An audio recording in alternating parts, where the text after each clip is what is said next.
बिखरा हुआ है, सनातन टूटा हुआ है, हिंदुत्व बिखर गया है। हमारी प्रार्थना रहेगी व्यासपीठ से, हम अपने प्रयत्न से न बिखरने दें, और यदि जोड़ सकें तो जोड़ते रहें। हमारे किसी आचरण से, व्यवहार से, हमारे किसी वाणी के प्रयोग से हमारा सनातन न टूटे, हमारा हिंदुत्व न टूटे। बंधु माताओं, पूरी दुनिया को हमने श्रेष्ठ बनाने का बीड़ा उठाया है। क्रीडवंतो विश्वमार्यम, पूरी दुनिया को हम आर्य बनाएंगे, श्रेष्ठ बनाएंगे, और हम स्वयं ही टूट गए, हम स्वयं ही बिखर गए, तो बनाएंगे कैसे? टूटा हुआ व्यक्ति दूसरों को कैसे जोड़ सकता है? इसलिए हमको पहले जुड़ना होगा, हमको एक होना होगा। सारा संसार परमात्मा का, स्थूल रूप का ध्यान करना। परमात्मा इस संसार के सबसे बड़े प्रबंधक हैं। आपको कैसे ध्यान करना है? आप विचार करिए, इस पुष्प में सुगंध किसने भर दिया? परमात्मा की स्थूल रूप का ध्यान करने के लिए आपको इन्हीं छोटी छोटी बातों को समझना होगा, तब आपका ध्यान परमात्मा के ऊपर जाएगा कि हाँ, परमात्मा कैसा है। इस पुष्प में सुगंध किसने भर दिया? विचार कीजिए। बच्चों को भी समझाने के लिए इन्हीं सब बातों का उदाहरण लेना पड़ेगा। बच्चे आजकल तार्किक होते हैं, तो जब माता पिता उनसे कुछ कहते हैं तो कहते हैं, अरे फालतू बात करते हो, चुप रहो, उनको कुछ समझ में नहीं। तो एक दुहाई देते हो, कहते हैं, अरे ये साइंटिफिक युग है, यहां विज्ञान भरा हुआ है भाई, क्षण क्षण में आप विचार तो करो। बताइए ना, इस पुष्प में सुगंध किसने भर दिया? किसने भर दिया? हम लोग मां के गर्भ में रहते हैं, 9 महीने भोजन कौन देता है? जीवित कैसे हम रहते हैं? इस संसार में तो परमात्मा ने क्या व्यवस्था दी? किसी संत ने जंगल में मन में इच्छा की हमको हलवा मिल जाए, जंगल में हलवा कौन दे? तभी उसको लाके किसी ने केला दे दिया। और ये जब केला खाया, संत ने कहा, अरे वाह क्या हलवा है, आनंद आ गया। केला कैसा लगता है? और उसने ये भी कहा कि थैंक यू परमात्मा, ये तो क्या पैकिंग है इस हलवे की, छिलका हटाओ पहले। ऐसे भगवान के स्थूल रूप का, उनके लीला का दर्शन करना पड़ता है। इन 4 बातों का अभ्यास करने के बाद हम परमात्मा के स्थूल स्वरूप का, भगवतो स्थूले रूपे, उसका दर्शन करें। इसलिए भगवान लीला भी उसी प्रकार से करता है। तो मां के स्तनों में दूध किसने दिया? किस विज्ञान ने दिया? मां के स्तन में दूध कैसे आता है? परमात्मा भेज देते हैं कि इसका शिशु हो गया, इसका बच्चा हो गया, दूध। फिर धीरे धीरे दूध के दांत तब तक रहते हैं जब तक कठोर नहीं पाने लगता है, फिर दांत आ जाते हैं। जब दूध से मुक्ति दिलानी होती, दांत आ जाते हैं, तो फिर वो कुछ कठोर भी पाने लगता है। और फिर एक समय आता, बंधु माताओं, वो दांत भी झड़ जाते हैं जो मजबूत वाले आते हैं, तो आदमी हो जाता है वेदांती, बिना दांत के हो जाता है, बिना दांत के भी। तो जैसे बचपन में दूध और फल खाता था, वैसे ही बुढ़ापे में भी खाना, ये भगवान की व्यवस्था है। तब अजीर्णता नहीं होगी, तब अपच नहीं होगा। ऐसे परमात्मा के स्थूल स्वरूप का ध्यान करना चाहिए। और बंधु माताओं, सबसे सुंदर बात सुखदेव जी कह रहे हैं, जिसको मनुष्य रूप मिला है, मनुष्य शरीर मिला है, मनुष्य योनि मिली है, उनको सकाम अथवा निष्काम भजन जरूर करना चाहिए। भजन जरूर करना चाहिए। जो चाहते हो उस देवी की उपासना करो, उस देवता की उपासना करो। अन्न की कामना है अदिति मां की उपासना करो, रूप की कामना है गंधर्वों की उपासना करो, विद्या की कामना है भोलेनाथ की उपासना करो, मां शारदे की उपासना करो। दाम्पत्य जीवन में सुख चाहते हो, संयम चाहते हो, माता भवानी की उपासना करो। और इसके विपरीत कुछ नहीं चाहते हो तो उसी परम पिता नारायण की उपासना करो, उसी नारायण स्वरूप की उपासना करो। लेकिन सकाम अथवा निष्काम मनुष्य योनि पाकर पूजन उपासना जरूर करनी चाहिए। बंधु माता, इसको मैं कई बार दोहरा रहा हूं। यदि मनुष्य योनि परमात्मा ने दिया है तो हमको सकाम अथवा निष्काम भजन जरूर करना। अब प्रश्न उठता है, यदि मनुष्य योनि पाके भजन नहीं किए तो बहुत कठोर बात लिखी है, उसको मुझे बोलना ही पड़ेगा। जो सकाम अथवा निष्काम भजन नहीं करते, जो उपासना नहीं करते मनुष्य शरीर पाके, उनके लिए 4 उपमा दी गई है। 4 उपमा। कौन कौन सी? पहली उपमा है कुत्ता, अंग्रेजी में क्या कहते हैं? डॉग। तो कुत्ता कैसा? गली का कुत्ता। कुत्ते दो प्रकार के होते हैं, एक पालतू एक फालतू। तो फालतू वाला तो पालतू वाला तो फिर भी ठीक है, फालतू वाला तो बहुत गड़बड़ करता है। कुत्ते की उपमा क्यों दी गई? कुत्ता जो गली का होता है वो अपने गली में दूसरे कुत्ते को आने तो भौंकता है, चीखता है, चिल्लाता है, झगड़ा करता है। ऐसे ही छोटे छोटे विषयों में जिनका मन रमता है, छोटे छोटे विषयों के लिए झगड़ा करते हैं, लड़ते रहते हैं, वो कौन है? बोलो, आपको बोलने में क्या डर है? वो कौन है? आप अपने ऊपर क्यों ले रहे हो भाई? आपको नहीं डरना भाई, आप तो भजन कर रहे हो। यही मुश्किल होता, आदमी इतना सशंकित है, इतना डरा हुआ है। आप तो भजन कर रहे, प्रत्यक्ष यहां बैठे हो भाई, आप एकदम मत डरो। तो जो भजन नहीं करता उसकी पहली उपमा क्या है?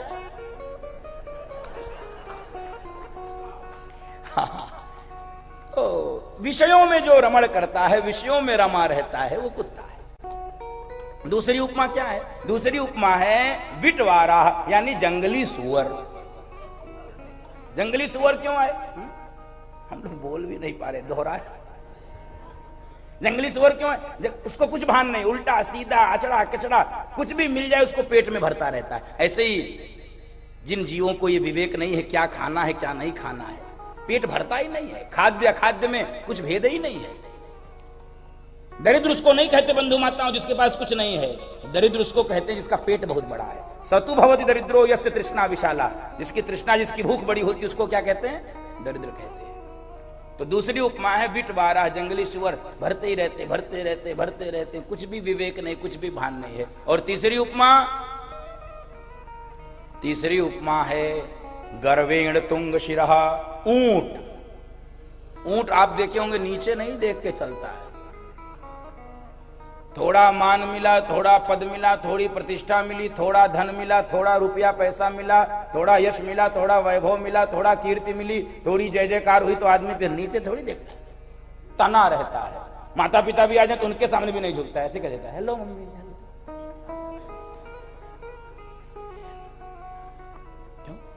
वो झुकता नहीं है। गर्वेण तुंग शिरः, उसको अभिमान है मैं इस पद पे बैठा हूं, मेरे पास ये प्रतिष्ठा है, इसलिए वो माता संतों को भी देख ले तो ऐसे ही करता है। आजकल तो भगवान के सामने भी लोग करते, हाय हनु, हनुमान जी के सामने से निकलते कहते हाय हनु। हनुमान जी भी गदा लेकर तैयार रहते हैं, नहीं, तो वो ठीक स्थिति नहीं है। गर्वेण तुंग शिरः। और चौथी उपमा बड़ी विचित्र है। चौथी उपमा क्या है? गधा। चौथी उपमा गधा। गधा को और अच्छे से बोलिए, गधा। अब अच्छा लगता है गधा। गधा से तो लगता है कोई बहुत बढ़िया आदमी है, बढ़िया कोई जीव है गधा। गधा। गधा क्यों बोला? गधा जीवन भर बोझा लादता है, जीवन भर बोझा लादता, जीवन भर बोझा लादता, बोझा लादे लादे ही मर जाता है। जो जीवन भर बोझा लादे रहते हैं वो कौन है? और एक विषय और समझ लीजिए, गधा जीवन भर बोझा तो लादे रहता है, क्या बोझा लादे रहता है इसको भी उसको फर्क नहीं है।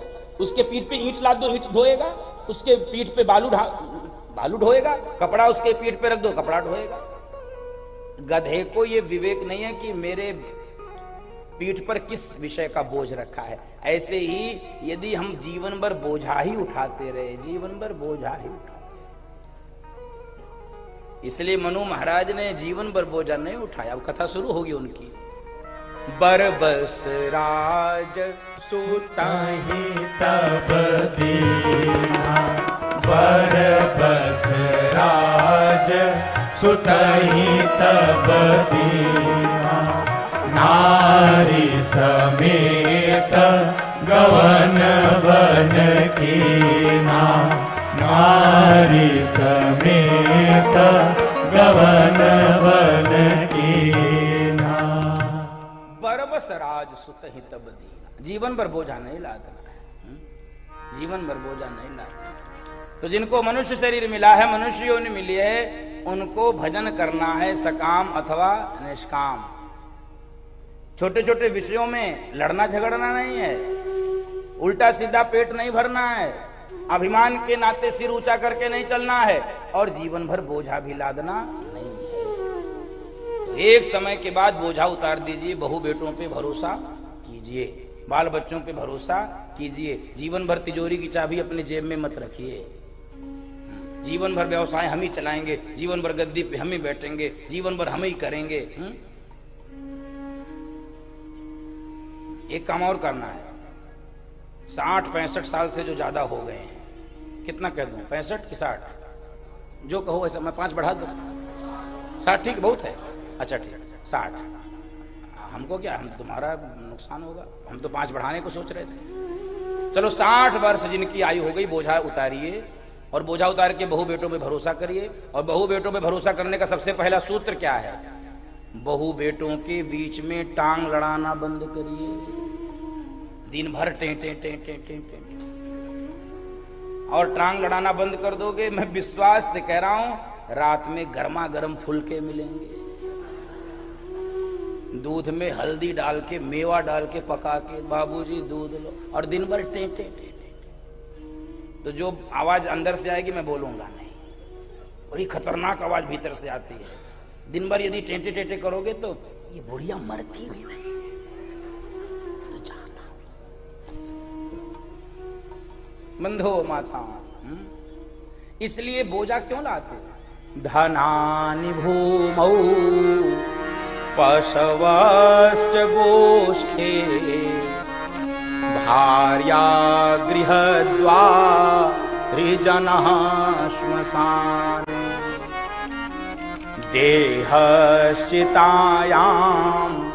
परलोकमार्गे कर्मानुगो गच्छति जीव एकः कर्मानुगो गच्छति जीव एकः। ध्यान से सुनिए, ये बहुत महत्वपूर्ण श्लोक है। हम जिसके लिए बोझा लाद रहे हैं, ये होगा क्या? इसका होगा क्या? ये धन जो हमने कमाया ये छूट जाएगा इसी भूमि पर। धनानि भूमौ। और जो हमने पशु कमाए वो कहां छूटेंगे? पशुशाला में। और हमारी पत्नी कहां तक साथ देगी? घर के दरवाजे तक। भार्या गृहद्वारी। और ये सगे संबंधी रिश्तेदार कहां तक साथ देंगे? शमशान तक। और ये शरीर जिसको इतना क्रीम पाउडर लगा के चमकाया हम लोगों ने, ये कहां तक साथ देगा? देहश्चितायाम, ये भी चिता तक ही साथ। तो इसके आगे कौन साथ देगा? इससे तो आगे भजन ही है साथी, हरि के भजन बिन अकेला रहेगा। इससे तो आगे भजन ही है साथी, हरि के भजन बिन अकेला रहेगा। रे मन ये 2 दिन का मेला रहेगा, कायम न जग का झमेला रहेगा। रे मन ये 2 दिन का मेला रहेगा, कायम न जग का झमेला रहेगा। इससे तो आगे। इसलिए जो मनुष्य योनि पाकर भजन नहीं करता वो पशु तुल्य है। मनुष्य रूपेण मृगाश्चरन्ति, है तो वो मनुष्य लेकिन 2 पांव का पशु है। पशु 4 पांव का होता है, लेकिन जो भजन नहीं करता, जो उपासना नहीं करता, वो 2 पांव का। तो अब परीक्षित जी पूछते हैं, गुरुदेव ये बताओ जगत का निर्माण परमात्मा कैसे करते हैं? हा। सुखदेव जी प्रश्न सुने, कहे अरे मैं तो भूल गया भगवान का ध्यान करना, मैं तो मंगलाचरण ही नहीं किया, प्रभु का ध्यान नहीं किया। क्यों नहीं कर पाए? क्योंकि ऐसा प्रश्न पूछा, मरने वाले को क्या करना चाहिए, तो एकदम से उत्तर कोई इमरजेंसी हो जाए तो आदमी फिर क्या करता है? फिर एक सूत्र है, फिर आपातकाले मर्यादा नास्ति। इमरजेंसी में कोई मर्यादा थोड़ी होती है, तो इसलिए करना पड़ता है। कई बार हम ही लोगों की इमरजेंसी आती है, यात्रा पे यात्रा कर रहे, स्नान का ही मौका नहीं लगे तो कहीं थोड़ा सा जला दीजिए, कभी करना पड़ता है, मजबूरी हो जाती है। तो इसलिए सुखदेव जी ने स्मरण नहीं किया भगवान का। क्यों? प्रश्न इतना विचित्र था, मरने वाले को क्या करना चाहिए? मुझे मरना है, 7वें दिन मरना है, बताओ क्या करना चाहिए? उत्तर देना शुरू कर दिए क्या करना चाहिए। जब प्रश्न पूछा परीक्षित जी ने परमात्मा जगत का निर्माण कैसे करते हैं, तब स्मरण आया कि एक बार भगवान को ध्यान कर लें। नमः परस्मै पुरुषाय भूयसे सदुद्भव स्थान निरोध लीलया गृहीत शक्ति तृतीयाय देहिनाम अंतर्भवायानुपलक्ष्य वर्त्मने। बोल भक्त वत्सल भगवान की जय। और कहने लगे कि सुनिए, एक बार यही प्रश्न नारद जी ने ब्रह्मा जी से किया था। एक बार यही प्रश्न देवर्षि नारद ने अपने पिता ब्रह्मा जी से किया था कि इस सृष्टि का निर्माण भगवान कैसे करते हैं। तब ब्रह्मा जी ने बताया था। एक दिन ब्रह्मा जी ध्यान लगाकर बैठे थे, ध्यान लगा। नारद जी ने कहा कि पिताजी, सारे संसार को आप बनाते हो तो आप किसका ध्यान लगाते हो? आपके भी ऊपर कोई है क्या? तब ब्रह्मा जी मुस्कुराए, नारद, सारे संसार को मैं बनाता हूं, लेकिन मुझे बनाने वाला कोई और है, उसी को हम लोग कहते हैं नारायण। उसी को हम नारायण कहते हैं बंधु माता। ब्रह्मा जी कह रहे हैं हमको बनाने वाला नारायण। तो कैसे बने आप? कैसे इस जगत का निर्माण हुआ? कहे भगवान श्रीमन नारायण के नाभि कमल से। भगवान श्रीमन नारायण के नाभि कमल से श्री ब्रह्मा जी प्रकट हुए। इसलिए भगवान के अंगों की जब भी उपमा देनी पड़ती है तो आदमी उपमा किससे देता है? कमल से। क्यों? क्योंकि कमल पहले से ही प्रकट था, कमल पहले से ही प्रकट था। नव कंज लोचन कंज मुख कर कंज पर कंज नव कंज लोचन कंज मुख कर कंज पद कंज श्री राम चंद्र कृपालु अर्जुमन हरण भव भय दारुणम्। तो नाभि कमल से ब्रह्मा जी प्रकट हुए। ब्रह्मा जी चारों तरफ देखने लगे तो ब्रह्मा जी के 4 मुख प्रकट हो गए, चारों दिशाओं में 4 मुख प्रकट हो गए। फिर ब्रह्मा जी ने विचार किया कि मैं जिस कमल पर बैठा हूं इसका तो कोई आधार होगा, जिस कमल पर मैं बैठा हूं उसका आधार क्या होगा? तो ब्रह्मा जी कमल के नीचे उतर के देखने लगे इस कमल का आधार क्या है? तो कुछ नहीं दिख रहा है, कुछ नहीं दिख रहा है। 2 ही वस्तु दिख रही है ब्रह्मा जी को, जल और वायु, जल और वायु। फिर ब्रह्मा जी चिंतित होने लगे कि आखिर फिर ये इस जगत का आधार कौन है? आहा। तभी ब्रह्मा जी के कान में 2 अक्षर सुनाई पड़े, त और प, त और प। तो ब्रह्मा जी को लगा कि सूचना हो रही है, भगवत सूचना है। त और प यानी तपस्या करो। ये भगवान का अलार्म होता है बंधु माता, ये संकेत ही करता है, ये आपको पीटेगा नहीं, ये संकेत करता। परमात्मा का अलार्म ये इसका लक्षण है, संकेत करेगा। त और प, जैसे आपने सुना होगा राम कथा में, परमात्मा का अलार्म है क्या? कान के पास के बाल सफेद हो गए। ये परमात्मा बोलेगा थोड़ी आके कि तुम्हारा सफेद बाल हो गया, अब तुम काम ठीक करो, सफेद काम करो। नहीं, उसने बाल सफेद कर दिया, अब काम ठीक करो, सफेद काम शुरू करो। परमात्मा का अलार्म थोड़ा धीमे बजता है, संकेत करता है। तो भगवान ने ऐसी सूचना दी तो तपस्या करने लगे। और जब तपस्या करने लगे बंधु माताओं, तो चतुश्लोकी भागवत श्रीमन नारायण ने ब्रह्मा जी के हृदय में प्रकट कर दी। इसी को चतुश्लोकी भागवत कहते हैं। 4 श्लोक में भागवत जी के संपूर्ण ज्ञान का उपदेश कर दिया श्रीमन नारायण ने ब्रह्मा जी को। बोल भक्त वत्सल भगवान की जय, श्री भागवत भगवान की जय। चारों श्लोक में कौन सी बातें हैं? अहमेवास्मिकाग्रे नान्यत् सदसत्परम पश्चादहम यदेतच्च यो वशिष्येत सोऽस्म्यहम्। अहमेवास्मिकाग्रे नान्यत् सदसत् असत्। प्रथम इस श्लोक में ब्रह्म अपना परिचय दे रहा। ब्रह्म यानी इस संसार के पहले भी मैं था और बाद में भी मैं रहता हूं, और इस सारे संसार को मैंने बनाया है। ये जो भी कुछ दिख रहा है इसको मैंने बनाया है। तो ब्रह्मा जी ने प्रश्न पूछा होगा कि बनाया किससे? भाई मिस्त्री बिल्डर ये बनाए आपकी सोसाइटी क्लियो काउंटी, तो किससे बनाए? सीमेंट लगा होगा, ईंट लगा होगा, सरिया लगा होगा, मजदूर लगे होंगे। परमात्मा ने ये संसार कह रहा मैं बनाया। अहमेवास्मिकाग्रे नान्य सद सद। पहले भी मैं था, बाद में भी मैं हूं। मैंने ही संसार को बनाया। बनाया कैसे? तो उत्तर मिला है, बनने वाला भी मैं हूं और बनाने वाला भी मैं ही हूं। इस संसार में मैं ही हूं। इसलिए उपनिषद कहता है सर्वम खलु इदं ब्रह्म।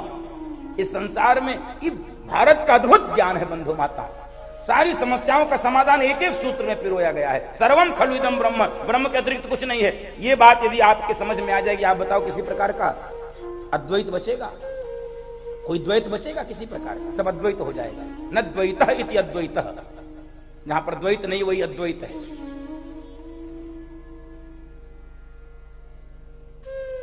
बनने वाला भी मैं हूं और बनाने वाला भी। इस संसार में आपने देखा होगा बनने वाला अलग होता है, बनाने वाला अलग होता है। मिट्टी होगी तब कुंभकार मिट्टी से घड़ा बनाएगा। सोना होगा तब ज्वेलर उससे आभूषण बनाएगा। बनाने वाला होता है निमित्त कारण, बनने वाला होता है उपादान कारण। दर्शन की भाषा में बनाने वाला निमित्त कारण, कुंभकार है निमित्त कारण और मिट्टी है उपादान कारण। मिट्टी होगी तब घड़ा बनाएगा कौन? कुंभकार। लेकिन परमात्मा इस जगत के अभिन्न निमित्तोपादान कारण है। निमित्त कारण भी है, उपादान कारण भी भगवान है। इसको दर्शन में कहते हैं अभिन्न निमित्तोपादान कारण, यानी बनने वाले भी भगवान हैं और बनाने वाले भी भगवान। ऐसा उदाहरण कोई और दिखता है तो आपको मैं उदाहरण दूंगा तो और स्पष्टता हो जाएगी। मकड़ी का जाला। आप बताओ मकड़ी कहीं बाजार में जाती है क्या जाला बुनने के कुछ खरीदने सामग्री? अपने ही शरीर से जाला बुन देती है। मोर का पंख, ये तो देखिए स्वतः ही, वो कहीं से बनाने के लिए थोड़ी। तो भगवान कह रहे हैं इस जगत को मैं ही बनाया हूं और मैं ही बना हूं। इसलिए जो तत्ववेत्ता मुनि होते हैं, ऋषि होते हैं, उनको इस जगत में केवल भगवान ही भगवान दिखते हैं। और इसीलिए गोस्वामी जी गाते हैं सिया राम मैं सब जग जानी, सिया राम मैं सब जग जानी। करहु प्रणाम जोरी जोग पानी, करहु प्रणाम जोरी जोग पानी।